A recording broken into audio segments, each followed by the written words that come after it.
আসসালামু আলাইকুম, কেমন আছেন সবাই? আশা করি সবাই ভালো আছেন। সৌদি আরবের ভিসা মেডিকেল আনফিট হলে সেটা কাটানো সম্ভব হয় কি না বর্তমানে, এই বিষয়টা নিয়ে অনেকের প্রশ্ন। দেখেন, আমি পূর্বে আমার চ্যানেলে অনেক ভিডিওতে বলেছিলাম যে মেডিকেল আনফিট হলে আপনি ফিট হবেন কিভাবে, বা কোন পাসপোর্টে আনফিট হলে কোন পাসপোর্টে আপনি ফিট হবেন এবং ভিসা পাওয়ার সম্ভাবনা আছে এবং নাই। তো এখানে অনেকে প্রশ্ন করেন যে মেডিকেল আনফিট হলে সেটা কোনো না কোনোভাবে কাটানো কোনো সম্ভব হবে কি না। দেখেন, তাদের উদ্দেশ্যে বলবো যে সৌদি অ্যাম্বাসি থেকে আপনাকে ভিসাটা দিবে। আপনি একটা ভিসা কোনো এজেন্সির মাধ্যমে নিছেন বা কোনো দালালের মাধ্যমে নিছেন, কিন্তু ভিসাটা যখন প্রসেসিং করাবেন বা ইস্যু করাবেন, তখন এই ভিসাটা অ্যাপ্রুভাল দিবে সৌদি অ্যাম্বাসি থেকে, তাসিস সেন্টার থেকে। আপনি যখন মেডিকেলে আনফিট হবেন, প্রথম যে পাসপোর্টে আপনি আনফিট হবেন, সেই পাসপোর্টটা যদি এমআরপি পাসপোর্ট হয়, তাহলে ওই পাসপোর্টটা যদি আপনার জন্ম নিবন্ধন দিয়ে করানো থাকে, তাহলে সেক্ষেত্রে আপনি এই ভিসাটা দিয়ে আপনি সৌদি আরবে ঢুকতে পারবেন বা আসতে পারবেন। কীভাবে সেটা আমি পূর্বের ভিডিওতেও বলেছিলাম যে প্রথম পাসপোর্টে আপনি আনফিট হয়েছেন, সেই পাসপোর্টটা এমআরপি পাসপোর্ট ছিল এবং সেই পাসপোর্টটা আপনার জন্ম নিবন্ধন দিয়ে করা ছিল। এখন আপনি নতুন একটা পাসপোর্ট করতে হবে।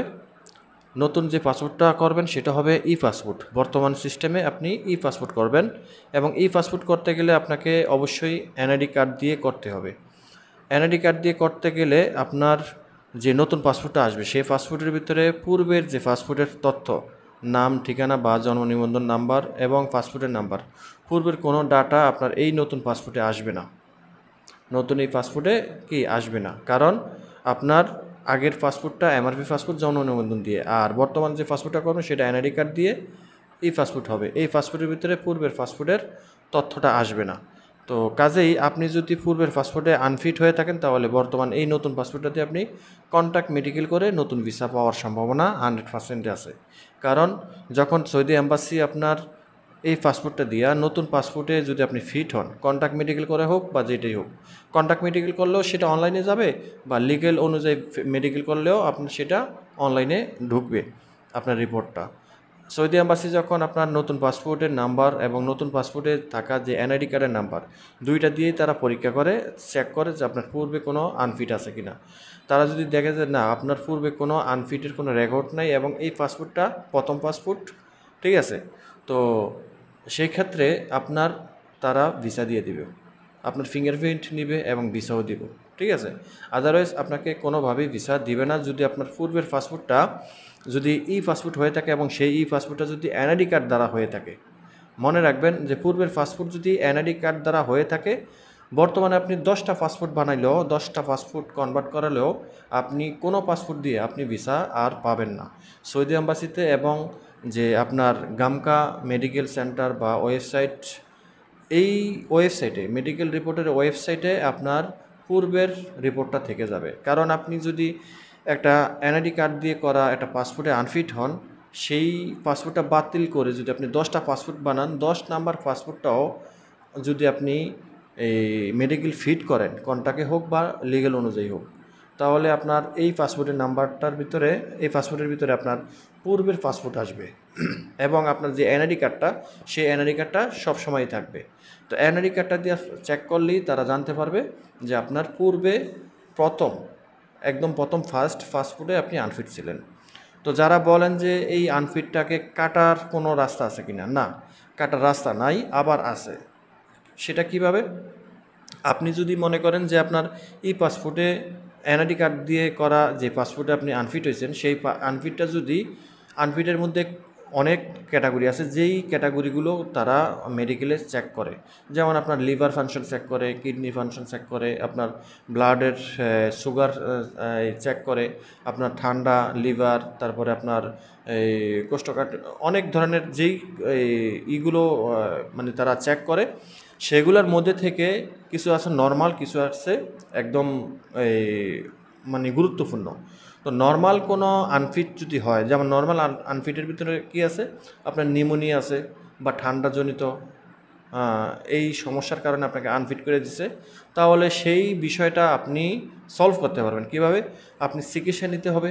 চিকিৎসা নেওয়ার পর আপনি লিগেল অনুযায়ী আপনি যদি আবার নতুন পাসপোর্টে নতুন আরেকটা পাসপোর্টে যদি আপনি ফিট হন, তবে সেই ফিট হওয়ার আগে আপনাকে অবশ্যই টেস্ট মেডিকেল করাতে হবে।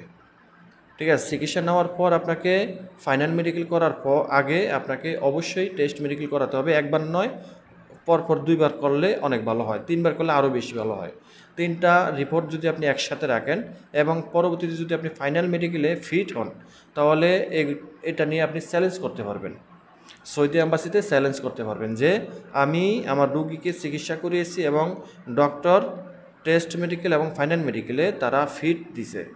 এই রুগীর শরীরের ভিতরে কোনো রকম পূর্বের যে আনফিট হওয়ার যে কারণটা, সেই কারণটা নেই, সেই রোগটা নেই। আপনারা চ্যালেঞ্জ করতে পারবেন, গামকা ওয়েবসাইটের মাধ্যমে আপনি একদম আপিল করতে পারবেন। তখন দেখা গেছে হসপিটাল কর্তৃপক্ষ হোক এবং সৌদি অ্যাম্বাসি হোক, এটাকে তারা সলভ করে দিব। তারা যখন দেখতে পারবে যে না, এটা আপনার লিগেল অনুযায়ী করাইছেন, তবে সেটা আপনি এজেন্সির মাধ্যমে হোক বা সৌদি অ্যাম্বাসিতে সরাসরি গিয়ে হোক, আপনাকে সেটা সলভ করতে হবে যে আমার রুগীর পূর্বে আনফিটটা ছিল, সেই আনফিটটাকে আমি চিকিৎসা করার মাধ্যমে রুগী সুস্থ করে তারপরে ফিট এসেছে একদম লিগেল অনুযায়ী, কোনো রকম কন্ট্রাক্ট মেডিকেল না, কোনো রকম এদিক সেদিক করে না, একদম লিগেল অনুযায়ী। তখন সৌদি অ্যাম্বাসি আপনাকে পূর্বের মেডিকেলটাকে ক্যান্সেল করে নতুন মেডিকেলের রিপোর্ট অনুযায়ী আপনাকে ভিসা দেওয়ার সম্ভাবনা আছে। তবে সেখানে অনেকটাই সময় পার করতে হবে, অনেক দৌড়াতে হবে। ঠিক আছে, একদিনে হয় না বা একবারে হয় না, সেটার জন্য মানে একটু দৌড়াদৌড়ি করতে হইব, সময় ব্যয় করতে হইব। ঠিক আছে, কারণ সৌদি অ্যাম্বাসি যদি একবার কোনো জিনিস না বলে, তাহলে সেটা নাই হয়ে যায়। তবে সেটাকে হ্যাঁ বানাইতে হইলে পিছনে ঘুরতে হইব। তো এই হলো বিষয়টা। এছাড়া আর কোনো রাস্তা নাই। যারা অনেকে আছে যে বলে যে আমি দালালের সাথে কথা বলছি বা এজেন্সির সাথে কথা বলছি, এজেন্সি বলছে তারা পূর্বের আনফিটটাকে কাটিয়ে নতুন ফিট যে পাসপোর্টটা, সেটাকে তারা অ্যাপ্রুভাল করাতে পারবে। যদি এজেন্সি আপনাকে, এখানে 2টা ব্যক্তি আছে, একটা হলো দালাল আর একটা হলো এজেন্সি। তো এজেন্সি যদি আপনার এই রিস্ক নেয়, এজেন্সি যদি আপনাকে আশ্বস্ত করে যে আমরা পূর্বের আনফিট যে রিপোর্টটা আছে সেটা আমরা কাটিয়ে নিব এবং বর্তমান যে ফিটটা আছে সেই ফিটটা আমরা অ্যাপ্রুভাল করিয়ে নিব। ঠিক আছে, এজেন্সি যদি আপনাকে আশ্বস্ত করে তাহলে কোনো সমস্যা নাই, এজেন্সি পারবে। কারণ যেই সব এজেন্সি আপনাকে এই কথা বলবে, মনে রাখবেন সেসব এজেন্সির একটু হাত লম্বা, একটু হলেও লম্বা থাকে বা তাদের সাথে ভালো একটা সম্পর্ক থাকে, কিংবা তাদের একটা গ্রহণযোগ্যতা থাকে সৌদি অ্যাম্বাসিতে। তবে সব ধরনের এজেন্সি না, কিছু এই বৈধ এজেন্সি আছে এবং মানে ট্রাস্টেবল এজেন্সি আছে, যারা সৌদি অ্যাম্বাসির সাথে সরাসরি কথা বলতে পারে, তাদের সাথে সম্পর্ক ভালো, তারাই। তবে হয়তো 1টা 2টা পাওয়া গেলে যেতে পারে। বেশিরভাগ ক্ষেত্রেই কোনো এজেন্সি এই রিস্কটা নিতে পারে না, নিতে চায় না, নেয় না। আবার কেউ বলবেন না যে এরকম একটা এজেন্সির নাম বলেন, আমার কাছে এরকম ধরনের এজেন্সি নাই। তবে আমরা সচরাচর দেখি যে বিভিন্ন সময় এজেন্সি কিন্তু এই দায়িত্বটা নেয়। কখন নেয় এজেন্সি? যখন একটা এজেন্সি আপনার কাছে ভিসা বিক্রি করবে, তখন সেই এজেন্সি আপনার কাছে এই মানে আপনার কাছ থেকে এই কাজটা নেয়। ঠিক আছে, কারণ ভিসাটা তারা আপনাকে পাঠাতে পারলে তারা 2 পয়সা ইনকাম করতে পারবে। ঠিক আছে, অনেক সময় নেয়। তো তবে ম্যাক্সিমাম টাইমে কিন্তু কোনো এজেন্সি মানে এই রিস্কটা নেয় না। আর যদি কোনো দালাল আপনাকে বলে যে আপনার পূর্বের মেডিকেল রিপোর্টটা কাটাবো, বর্তমান মেডিকেল রিপোর্টটা অ্যাপ্রুভাল করাবো, বাইরের দালালের সাথে কোনোভাবেই কথা বলবেন না, কোনো টাকা পয়সা লেনদেন করবেন না। আপনি যে এজেন্সির কাছ থেকে ভিসা নিছেন, যে এজেন্সির মাধ্যমে ভিসা প্রসেসিং করাবেন, সেই এজেন্সি যদি আপনাকে আশ্বস্ত করে বা বিশ্বাসের সাথে কাজ করিয়ে দেয়, তাহলে তাদেরকে বিশ্বাস করবেন। কারণ এজেন্সি কোথাও যাবে না, এজেন্সি আপনাকে কাজটা করে দিতে পারলেই আপনাকে বলবে করতে পারবো। আর যদি মনে করে যে না, করে দিতে পারবে না, তাহলে আপনাকে কোনো ধরনের আশ্বস্ত করবে না। এই হলো বিষয়টা, আশা করি বুঝতে পারছেন। পুরাতন মেডিকেল রিপোর্ট অনলাইন থেকে না যাওয়া পর্যন্ত আপনি নতুন মেডিকেল রিপোর্ট দিয়ে আপনি ভিসা পাবেন না, যতক্ষণ না পর্যন্ত সেটা কাটাবেন। কাটাতে গেলে আপনাকে আমি আবার বলি, সৌদি অ্যাম্বাসির সাথে কথা বলতে হবে, গামকা এই ওয়েবসাইটের সাথে কথা বলতে হবে। ঠিক আছে, তারপরে আপনার এজেন্সির সাথে কথা বলতে হবে। যৌথভাবে এরা একই প্ল্যাটফর্মে যখন যুক্ত হয়ে একটা আলোচনা করবে বা চেষ্টা করব, তখনই আপনার সমস্যাটা সমাধান হবে। সবাই ভালো থাকবেন, ভিডিওটা শেয়ার করে দেবেন, চ্যানেলটি সাবস্ক্রাইব করে পাশে থাকা বেল আইকনটা অন করে রাখবেন। আল্লাহ হাফিজ।